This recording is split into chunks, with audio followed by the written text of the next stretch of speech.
Արմեն Վարդանյան, Պանորամային կայք, բանախոսները իրենց խոսքի ընթացքում շեշտեցին, որ գործող իշխանությունները ըստ էության զիջում են պայքարի իրավական միջազգային հարթակներում, նաև քաղաքական բանակցություններում խնդիրներ ունեն։ Ինձ հետաքրքրում է, որպես մասնագետներ ներսից խնդիրը դիտարկող, դա արվում է նպատակային, միտումնավոր քաղաքականությունը, թե պրոֆեսիոնալիզմի և կարողությունների պակաս։ Բոլոր դեպքերում այս երկու դեպքում էլ ելքը որն է, արդյոք բանակցողի փոփոխությունը խնդրի լուծումը։ Խնդրեմ։ Ըստ էության ներսից դիտարկել մի քիչ չեմ հասկանում ինչ նկատում եք, մենք էլ ենք դրսից դիտարկում, ըստ էության, որովհետև մենք էլ ենք դիտարկում ոչ թե գործընթացի կառավարության կողմից վարվող գործընթացի մաս ենք։ Ըստ էության մի քանի գործոն կա, որոնք որ ազդում են վստահ եմ այս իրավիճակի վրա, այսինքն ոչ բարենպաստ բանակցային դիրքը հանգեցնում է նրան, որ դու պետք է անդադար գնաս զիջումների, այլ բան է ու հենց այստեղ է մեր դժգոհությունը ու քննադատությունը, որ այդ հիմքերը կարծես թե փոքր-ինչ ավելի արագ են զիջվում առանց որևէ ինչ-որ բան ստանալու դրա դիմաց, քան կարծես թե հնարավոր է։ Այսինքն այդ թվում նաև նույն օգոստոսի 8-ի հանդիպման շրջանակներում որևէ լուծում, այդ նաև գերիների վերադարձի հետ կապված չստանալը մեծ լավ առիթով, որը որ մատուցվում էր որպես խաղաղության ընտիր հնարավորություն, այսինքն մեկնարկ եւ այլն, ու վստահության ամրապնդման ուղղված նման միջոց չձեռնարկելը, կարծում եմ, սա բաց թողնված հնարավորություն էր։ Երկրորդը, ինչ որ կարևոր եմ կարծում, չհասկրկվում եմ միտքս, բայց կարծում եմ, որ այո, թեև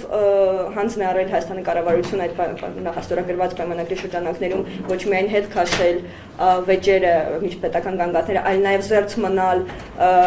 նոր վեճեր բերելուց, այդ նաև երրորդ անձանց միջոցով եւ այլն, այսինքն բոլոր ճանապարհները ու գները փակվում է դրանով,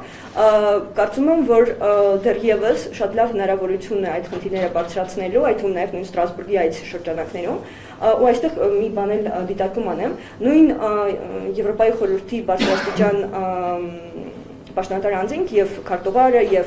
մարդու իրավունքների հարցերով հանձնակատարը բազմիցս իրենց ելույթներում եւ գրավոր եւ բանավոր նշել են, թե արդարադատության կարեւորությունը ինչու նկայանում այդ ունեւ Ուկրաինայի պատերազմի համատեքստում, որ չկա խաղաղություն, չի կարող լինել հարատև ու լիարժեք խաղաղություն, եթե չկա արդարադատություն ու այս մարդու իրավունքների հարցերով պատերազմական հանցագործությունները չեն հասցեագրվել։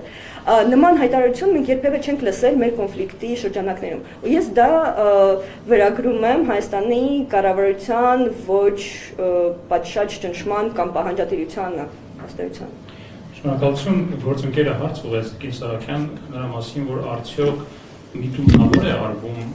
որ Հայաստանի կառավարությունը պարբերաբար միջազգային հարթակներում եւ բանակցություններում իրավական այդ թվում հարթակներում դիրքերը զիջում է եւ արդյոք բանակցողի փոփոխությունը կարող է իրավիճակը շտկել։ Բանակցությունները հմտություններ են ենթադրում եւ կախված թե ինչ որակների է տիրապետում բանակցողը, բնականաբար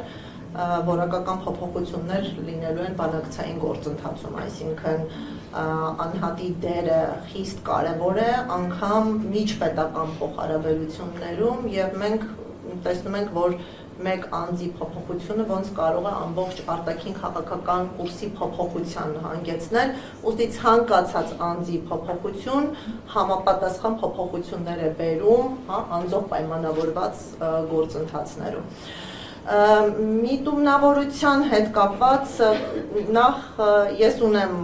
անձնական խորքային համոզմունք, որ Հայաստանի իշխանությունները չունեն ազատ կամ արտահայտություն։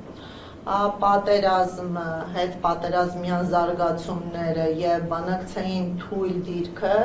էապես սահմանափակում է կամքի ազատ արտահայտման դրսևորումները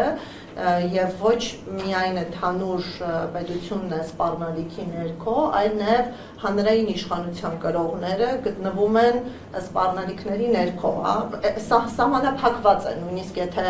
անձնական անվտանգային խնդիրներ չեն տեսնում, նրանք ունեն կաշկանդվածություն, որպեսզի պայմաններում աշխատանքը չի կարող ազատ լինել եւ ողջ պահանջվող ծավալներով իրականանալ։ Միտման թերևս ոչ բարեխղճության մասը ինձ մոտ բացահայտելի է, երբ պետություն ունի սուվերեն իրավունք եւ դա չի կատարում։ Օրինակ չտեսակցելը ինձ համար որևէ ողջամիտ պատճառաբանություն չունի, ավելին ես համարում եմ, որ հասարակության աչքերում դա բացական հետևանքներ է առաջացնում։ Օրինակ ցանկանա անձը լինել Հայաստանի Հանրապետության քաղաքացի, եթե օտարերկրյա պետությունում իր հետ որևէ խախտում տեղի ունենալու պարագայում քաղաքացիության ուժով չի զգալու Հայաստանի Հանրապետության ներկայությունը։ Որն է այս երևույթի երկարաժամկետ հոգեբանական հետևանքը։ Եթե հասարակության անդամը լսում է, որ Ֆրանսիայի քաղաքացին, եթե ձերբակալվում է Ադրբեջանում, ողջ ֆրանսիական պետությունը քաղաքացու մեջքին է, բայց եթե Հայաստանի Հանրապետության քաղաքացին է ձերբակալվում, ապա մենք տեսնում ենք պետության բացակայություն։ Քաղաքացիությունը դա կարևոր կապ է ստեղծում, պարտականությունների եւ իրավունքների տեսքով։ Եվ մարդիկ սկսելու են մտորել, թե որ երկրի քաղաքացիություն ձեռք բերել, ուժեղ անձնագրերի հոգեբանությամբ են կառուցելու մարդ պետություն հարաբերությունը։ Ես այստեղ տեսնում եմ արատավոր երևույթ եւ փորձում եմ հասկանալ հանրային իշխանության տեսանկյունից ինչը կարող է արդարացնել նման գործողությունը, եթե ոչ անբարեխիղճ մոտեցումը։